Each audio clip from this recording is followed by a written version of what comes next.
Acompanhe agora mais um tema doutrinário do Evangelho de Jesus.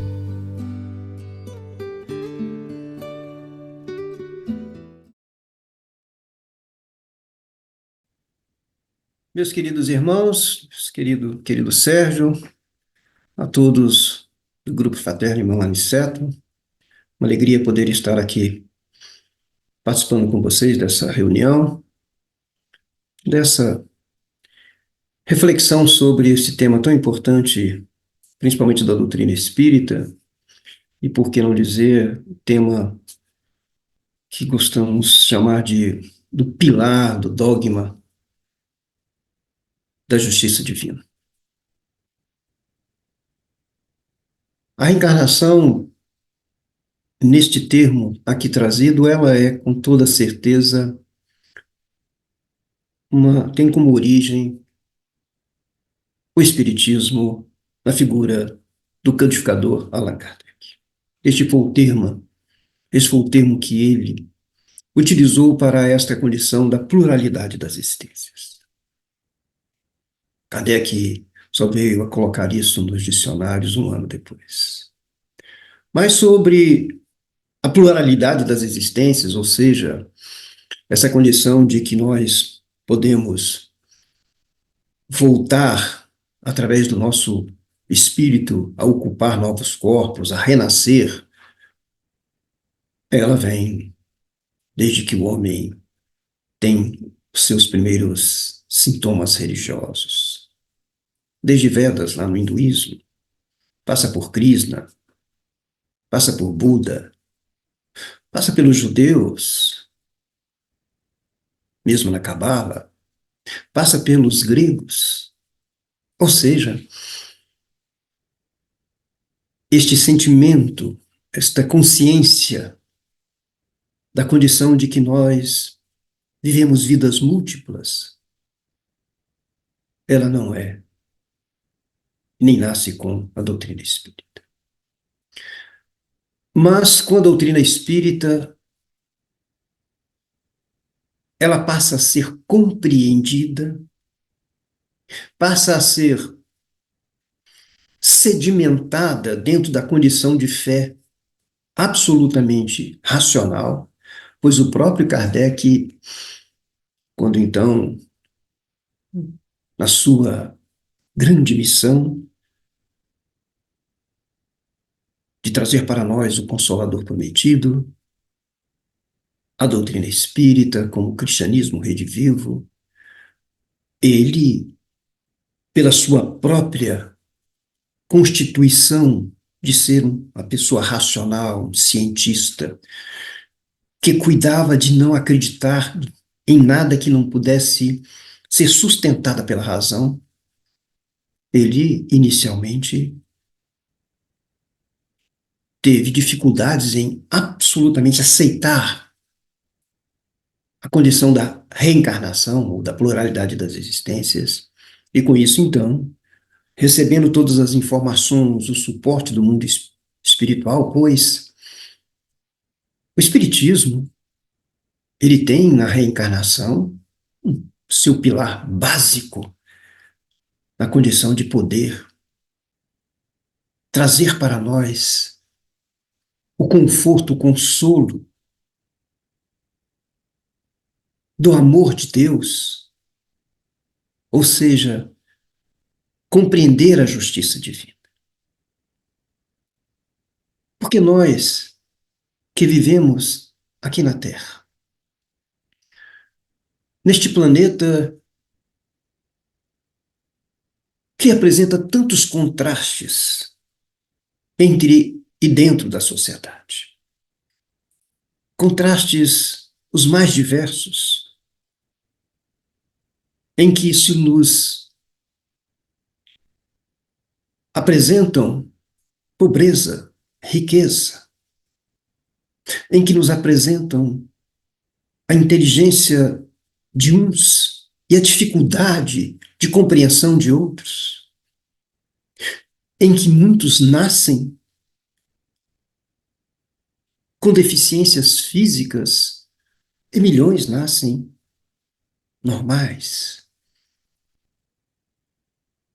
trazendo para aqueles que estão, muitas vezes, na figura de sofredores congênitos, a dificuldade de compreender Deus na sua expressão maior, Deus na sua condição de soberanamente bom, justo, Deus na sua condição de símbolo do amor, porque Deus é amor. E como então poderíamos ter situações em que nós, filhos de Deus, que compomos essa grande família, ter situações tão diferentes e tão distintas? Porque não poderia haver nunca, e nem pode, tendo o conceito de Deus que todos nós trazemos e somos colocados, esta inteligência suprema, esta perfeição. Nós não poderíamos imaginar de que pudéssemos ter, então, Deus não tem predileção. Isso não é fruto do acaso. E aí então veio, através, agora da doutrina espírita, de uma forma tão clara para todos nós. Todo o esmiuçar do que vem ser a reencarnação, e assim então ela passa a estabelecer a compreensão da justiça divina. Deus, soberanamente bom e justo. E é justamente quando nós começamos então a compreender de que nós que fomos criados simples e ignorantes, de que através das reencarnações, conforme nos traz o Livro dos Espíritos, na sua pergunta número 167, qual é o objetivo da encarnação? Os Espíritos nos respondem. Inicialmente ele coloca a palavra expiação, a qual vamos trazê-la mais à frente, mas coloca aprimoramento progressivo da humanidade.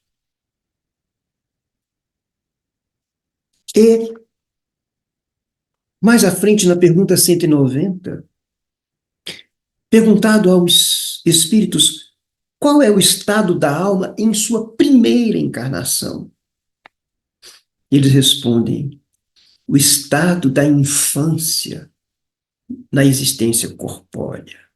Sua inteligência apenas desabrocha, ela se ensaia para a vida. Sim. No Livro dos Espíritos diz que nós somos criados simples e ignorantes. E como é que? Mas só que nós fomos criados para que nós possamos evoluir.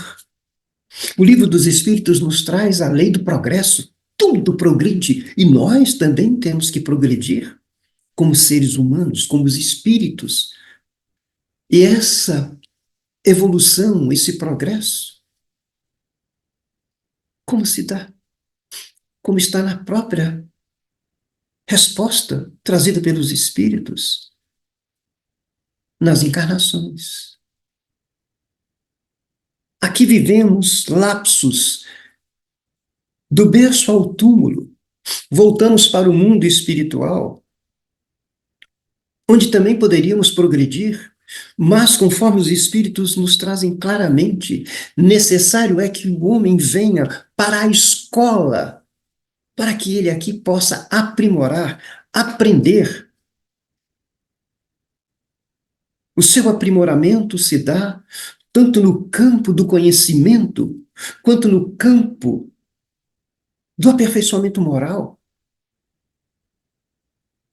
E isso dentro desse grande projeto extraordinário, conduzido por espíritos de escola como Jesus, que tem por nós o amor supremo. E cada um de nós que aqui inicia, como ele nos disse, como crianças, ainda na nossa infância, tal qual quando nós vamos para a escola. Temos que passar por todos os degraus. Não nascemos médicos, Não nascemos engenheiros, não nascemos cientistas. Para que nós possamos chegar até lá, temos que ir passando, subindo a escada, subindo os degraus. Esses degraus que são as nossas diversas vidas, as nossas diversas existências. Seria melhor o conceito, porque talvez vida, desde que nós fomos criados, nunca mais vamos morrer, nunca mais vamos perdê-la. Vamos ter diversas existências nessas nossas reencarnações, em que aqui estamos muito mais encerrados dentro da reencarnação no nosso querido planeta Terra, planeta de provas e expiações. Em cada uma dessas encarnações somos submetidos às provas. Provas essas que vão nos estimular a ultrapassá-las, e isso faz com que nós possamos crescer diante dos obstáculos que nos são colocados nas diversas existências. Nós que vamos então, conforme nos disse, a nossa inteligência vai se desenvolvendo, nós vamos então buscando superar os obstáculos, e nas superações nós vamos então evoluindo o mundo. Somos co-criadores. Mas no campo moral, aonde nós estamos para corresponder a essa condição de que todos nós temos que desenvolver o perfeito sentimento de fraternidade. Somos todos irmãos. Somos todos criados por Deus para atingirmos a felicidade. E Deus, em nossa criação, deu a cada um de nós algo que é extraordinário, que é, além da nossa inteligência, é a nossa liberdade. A liberdade de agir. E trazemos também, desde a nossa criação, as leis de Deus inseridas em nós. E perguntado onde estão inseridas as leis de Deus em nós? Na nossa consciência. E o homem, então, e nós aqui, nessa nossa liberdade de agir, na busca da felicidade, muitas vezes agimos de forma equivocada, lesando aos nossos irmãos, promovendo muitas vezes dores através de nossos comportamentos. E com isso, seguindo também uma lei natural de causa e efeito, tudo aquilo que nós promovermos de nossas ações, lei de ação e reação, quando aqui viemos para nossas reencarnações, se ferimos ao nosso próximo, nós assumimos compromissos conosco mesmo, nós ferimos a nós próprios. E dessa forma, quando nós retornamos ao mundo espiritual, levamos conosco essas manchas produzidas em nossa consciência, de uma forma bem simples. Manchas essas que nos fazem infelizes, que vão, através do espelho de nós próprios, mostrar de que lesamos, de que erramos, de que prejudicamos os nossos próximos. E aí, no mundo espiritual, quando então nos conscientizamos do erro, e isso é um processo de aperfeiçoamento, esta consciência do erro nos faz o desejo de reparação. Mas muitas vezes nós fizemos tais prejuízos, não só àqueles que aqui estiveram conosco, mas muitas vezes prejuízos a nós próprios, através do mau comportamento, da má condução. Vamos aprender dentro do estudo da reencarnação, pois ele é tão amplo, tão extenso. mas que todos nós, quando voltamos para o mundo espiritual, temos oportunidade de planejar as nossas reencarnações. Lógico, salvo quando então nós nos prejudicamos tanto a nível estrutural, sejam através de suicídio, sejam através de atitudes extremamente agressivas, em que lesamos completamente ao nosso patrimônio espiritual, somos levados a reencarnações compulsórias, mas são reencarnações, e aí sim, que não vêm com o sentido de punição, mas vêm com o sentido de reeducação. Por isso a reencarnação é essa misericórdia divina.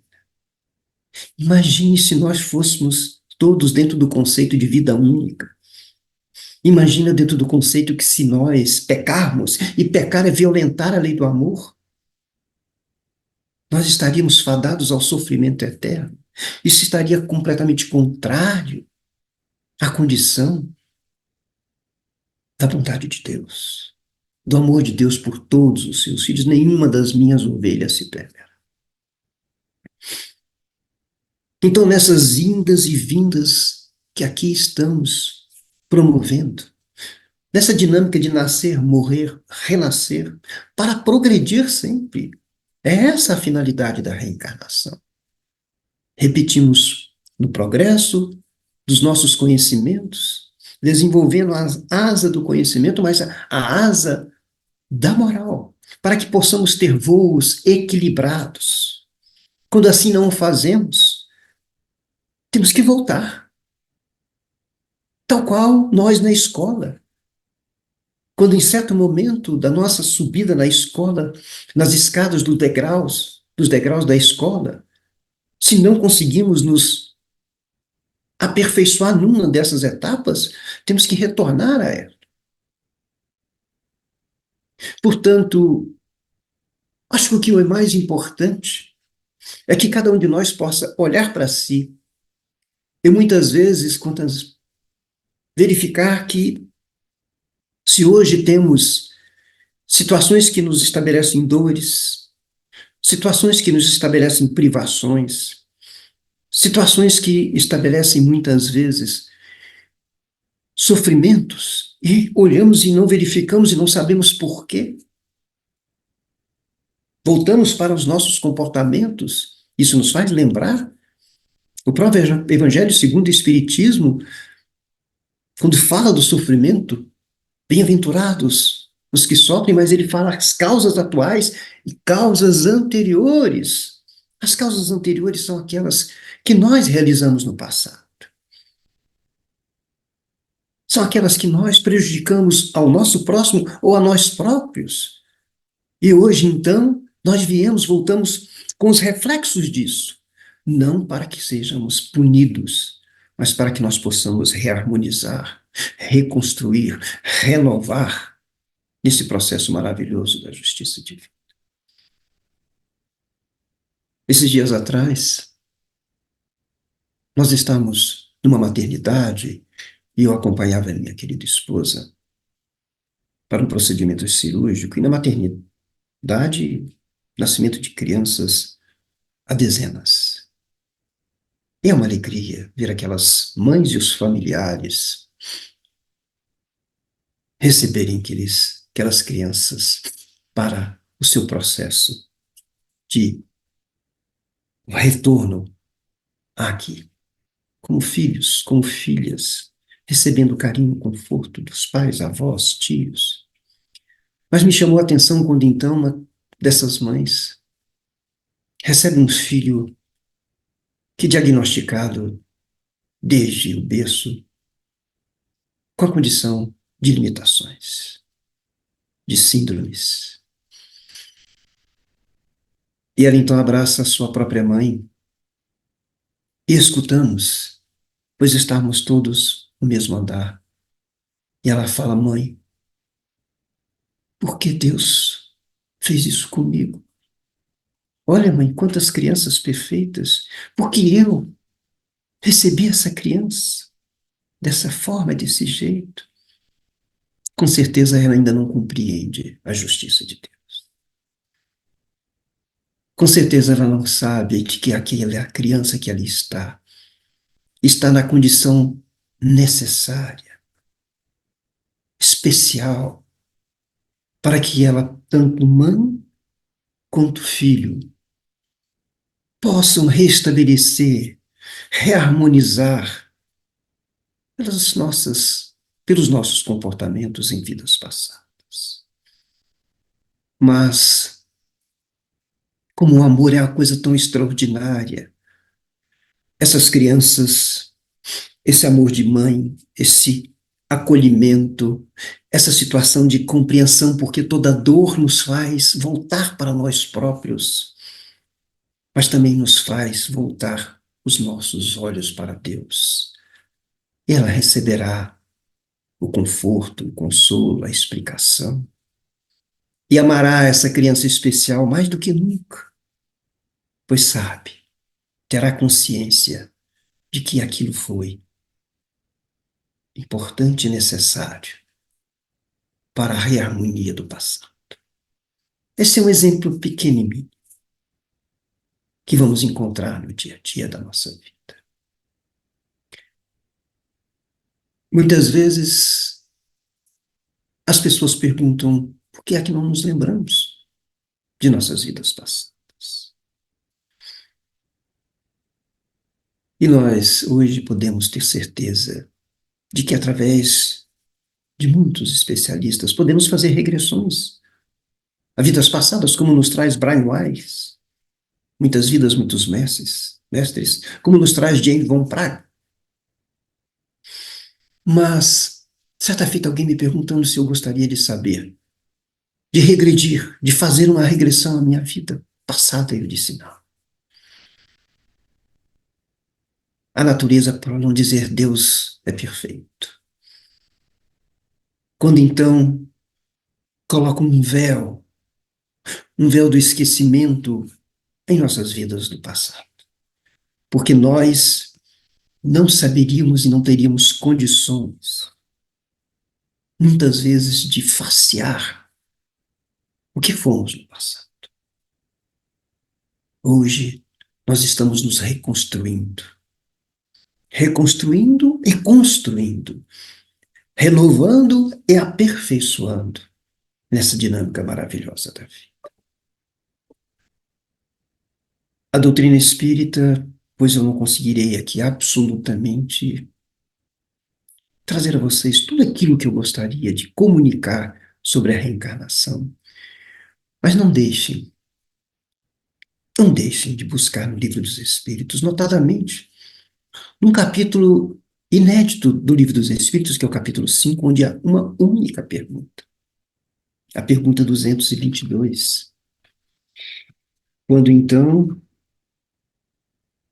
não se trata nem de uma pergunta, é de uma dissertação sobre considerações sobre a pluralidade das existências. E nós então vamos compreender,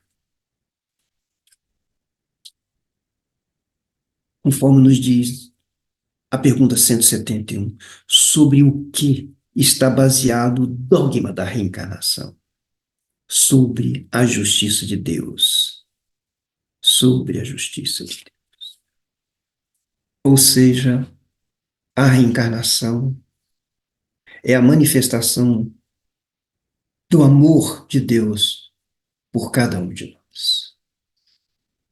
Meus queridos irmãos, muito obrigado pela oportunidade, pela paciência, e que isto seja um pequeno estímulo para que nós possamos conhecer mais sobre a doutrina espírita e sobre esse tema, e que nós possamos compreender o amor de Deus agindo sobre nós muitas vezes através dos nossos comprometimentos, sejam físicos, enfim, sobre, às vezes, as dores e as dificuldades e as limitações que nos chegam, pois elas são um instrumento de reparação, de renovação, que cada um de nós necessita neste momento. Um grande abraço para todos.